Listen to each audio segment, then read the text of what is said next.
My name's Edmund OSullivan. I'm chairman of MEED Events, which is the conference and events division of MEED, the weekly business magazine based in London and Dubai. And I've been doing this job for about 5 years.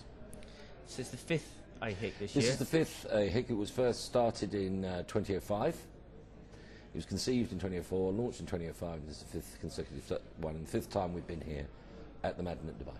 And it's a good old turnout as well. We're expecting that the market would be in a difficult situation and we'll find it harder to deliver what we did last year. Now, there is no doubt that that is true, but with 700 delegates and a very good sponsorship support and a very good mood in the room is the most important thing, we're pleasantly surprised that people still got an appetite for new ideas and new projects. I think what it tends to suggest is that, one, people like coming here to the UAE. This is a great venue at this time of the year. And the other thing is that the Gulf region generally is perceived as being potentially a growth market despite everything that's going on elsewhere. And it's good as well for like-minded individuals in the same industry to get together and almost ease the fears, because there was a bit of panic in the market. Well, the hotel industry, it's a very sociable industry. People tend to talk to each other and often move around a bit. So they like to get together quite a lot because it's very well attuned to public mood. The hotels can feel it almost immediately. It's like shops.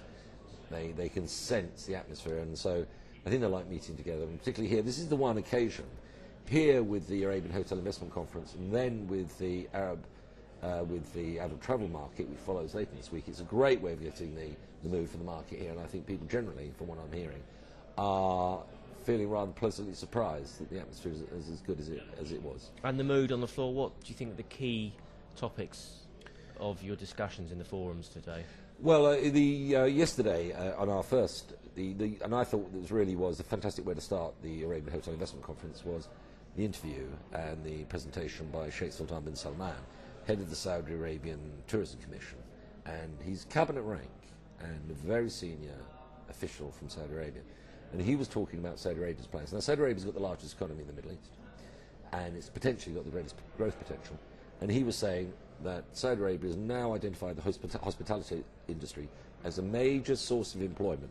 Probably in the next 10 years, it could be the largest source of new jobs in Saudi Arabia. They're talking about creating 1 million jobs and more in the next 10 years in Saudi Arabia. It's not a very big population, around 20 million. 1 million jobs and more, that could be up to 10% of all the present jobs, 10% increase, purely in the hospitality sector. And this is a very important change in Saudi Arabian economic strategy. Previously, they've been very focused on manufacturing and didn't regard the service industry as being a really major area of growth and development. Now this has changed. And I think the reason why Saudi Arabia is very keen on the idea of developing their hospitality industry, principally for the domestic market, is because it's a great way of creating jobs in the regions. Saudi Arabia is 2 million square kilometres, half the size of the United States. They don't want the population migrating to the three big centres, cause terrible overcrowding and social disruption. So I think the Saudi Arabian government sees the hospitality industry creating heritage centres, parks, theme parks, furnished accommodation for holiday makers. People from Riyadh taking a holiday down to the mountains in the southwest, someone going up to Hafuf, where it's the largest palm oasis in the world. They see this as a great way of stopping people going on holiday overseas. They say 4 million Saudi Arabians leave the country each year on a holiday abroad. Stop that. And secondly, to create jobs in these very interesting, historically significant, and rather beautiful places where the majority of Saudi Arabians live. And how about today? What's key for you today? Okay, the AHIC second day was really focusing on the big picture issues, and we kicked off with a very down-to-earth and a very sobering assessment of the conditions of the market. But what came through from our early presentations from Arthur Hast, from Jones Lang LaSalle, and from Marvin Rust from Deloitte, is if you look at the region, although there is a setback in RevPAR expected trends, nevertheless there are some strong markets. Saudi Arabia, the UAE, including Dubai, so mainly in Abu Dhabi and Qatar. They looked at those three markets. Jones Lang LaSalle has actually done some opinion surveys, and they asked their clients what do they think the best markets were, and it was Abu Dhabi, Qatar, Saudi Arabia. 3 areas. And those markets alone, if they go the way they could, will more than offset any losses elsewhere. One of the most interesting things, however, is that the market showed the biggest improvement in basic hospitality indicators is Beirut. And there is, and that's a reflection of a recovery in the confidence in Beirut since the assassination of Hariri, which did so much to, and the events 2 years ago, which did so much to deflect people from going and doing business and going on holiday in Lebanon. Because it was very much like the French Riviera of the Arabian world. Lebanon's got everything. I mean, Lebanon's got everything more that you would expect from a Mediterranean location, as well as being a great business centre access to the Arab-speaking world. It's got everything you need: coastal location, mountains background, fantastic history, beautiful climate. It's got the lot, except the fact, you know, the quiet, peaceful reputation that any place needs. They're going to attract people to come and stay. What are the highlights you're looking forward to? AHIC Day 2, or actually Day 3, we've got some really significant presentations. We're going to be hearing from the head of the Abu Dhabi Tourism Authority. Abu Dhabi is planning to build 50,000, 25,000 new hotel beds in the next 5 years. And these are going to be right at the top end of the market. It's a terrible shortage of hotel rooms, and Abu Dhabi's got fantastic plans.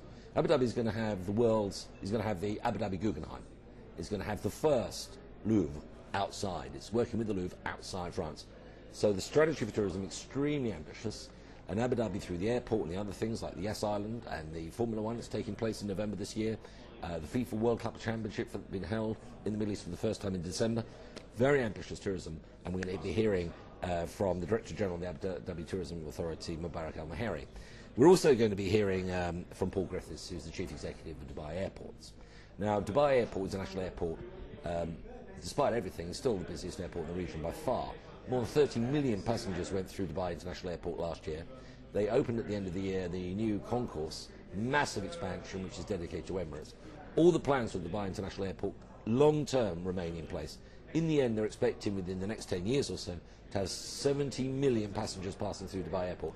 That is why there's still the plan to go ahead, which is to have the Jebel Ali, or the Maktoum International Airport, 5-runway facility with up to 120 million passengers, as well as the existing airport we built. So that's really one of the top things. And then we're going to be going and looking at key figures from the hotels industry from the region of the world. We're going to be looking at general trends, and we're going to be finishing tomorrow at lunch with a tremendous inspirational talk, and always a great way to finish an event, send people away with a song in their heart. And so we think this has been a tremendously successful conference. Out of the 5 that I've seen, it's probably the best organised.